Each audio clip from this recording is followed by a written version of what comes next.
বলা হয়েছে উক্ত বাস্তবায়ন আদেশ অনুসারে অনুষ্ঠিত গণভোটে যদি ইতিবাচক সম্মতি পাওয়া যায় তাহলে সংবিধান সংস্কার বিলটি সংবিধান সংস্কার পরিষদ তার দায়িত্ব পালনে সহায়ক হিসেবে বিবেচনা করবে। জাতীয় সংসদ নির্বাচন ও গণভোট অনুষ্ঠান হওয়ার পূর্বেই এই ধরনের প্রিএমপ্টিভ পদক্ষেপ আদৌ গ্রহণযোগ্য নয়। বলা হয়েছে সংবিধান সংস্কার পরিষদ প্রথম অধিবেশন শুরুর তারিখ হতে 270 পঞ্জিকা দিবসের মধ্যে যদি সংস্কার সম্পন্ন করতে ব্যর্থ হয় তাহলে গণভোটে অনুমোদিত সংবিধান সংস্কার বিলটি স্বয়ংক্রিয়ভাবে সংবিধানে অন্তর্ভুক্ত হবে, যা সম্পূর্ণ অযৌক্তিক, উদ্দেশ্য প্রণোদিত ও হাস্যকর। জাতীয় সংসদের অনুমোদনের পর যে কোনো বিল রাষ্ট্রপতির অনুমোদন পত্রের পরই কেবল আইনে পরিণত হয়। স্বয়ংক্রিয়ভাবে সংবিধান অন্তর্ভুক্ত হওয়ার কোনো সুযোগ নেই, তা গণতান্ত্রিক রীতি ও সংসদীয় সার্বভৌমত্বের পরিপন্থী। বিকল্প দুই প্রস্তাবে জুলাই সনদ আদেশের বিষয়টি বিল আকারে না দিয়ে সংবিধান সংস্কার সম্পর্কিত প্রস্তাব সমূহ সরাসরি গণভোটে উপস্থাপন করা হবে মর্মে উল্লেখ করা হয়েছে। এক্ষেত্রে ঐকমত্য কমিশনের আলোচনাকালে বিভিন্ন বিষয়ে রাজনৈতিক দলসমূহ কর্তৃক প্রদত্ত মতামত, ভিন্নমত ও নোট অফ ডিসেন্ট গণভোটে উপস্থাপনের সুযোগ রাখা হয়নি।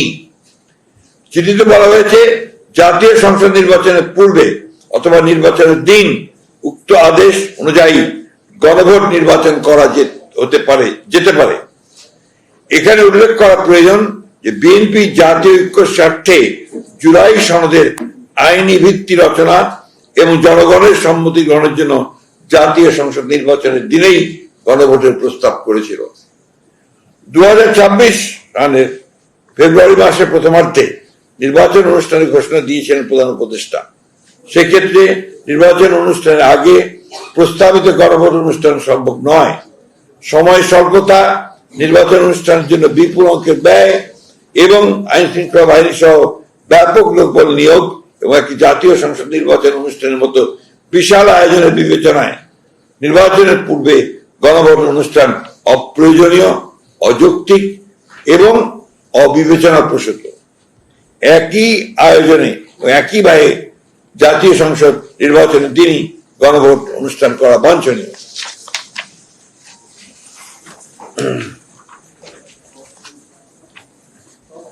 জুলাই জাতীয় সনদ 2025 উল্লেখিত যে সকল সিদ্ধান্ত বাস্তবায়ন জন্য আইন বিধিবিধান পরিবর্তন বা সংশোধন করা দরকার, সরকার তা অধ্যাদেশ জারি ও বিধিবিধান সংশোধন করে সংশোধন বাস্তবায়ন করতে পারে। সংযুক্তি 4, যে সকল সিদ্ধান্ত নির্বাহী আদেশে বাস্তবায়নযোগ্য সেগুলো অবিলম্বে সরকার ও সংশ্লিষ্ট কর্তৃপক্ষ বাস্তবায়ন করতে পারে। সংযুক্তি 5, এই প্রস্তাবের সাথে আমরা প্রায় সকল রাজনৈতিক দল ঐকমত্য পোষণ করেছি।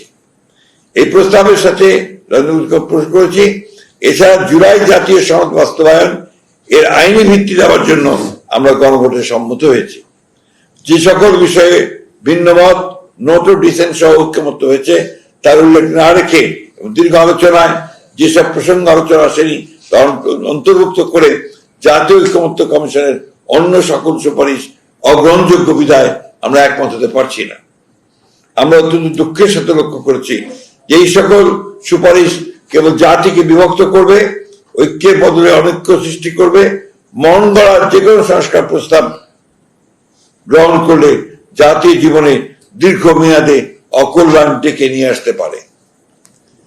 আমরা আশা করি জাতির প্রত্যাশা পূরণে এবং দীর্ঘ 16 বছরের ফ্যাসিবাদ বিরোধী গণতান্ত্রিক আন্দোলন ও 2024 সাল ছাত্র গণঅভ্যুত্থানের সকল শহীদের রক্তের অঙ্গীকার অনুযায়ী এবং যারা দীর্ঘ এই সংগ্রামে ফ্যাসিবাদী শাসনামলে গুম, খুন, অপহরণ, নির্যাতন, মামলা, হামলার শিকার হয়েছেন তাদের প্রত্যাশা অনুযায়ী জাতীয় ঐক্যমতের ভিত্তিতে একটি শক্তিশালী গণতান্ত্রিক রাষ্ট্র পুনর্গঠন করতে পারবো।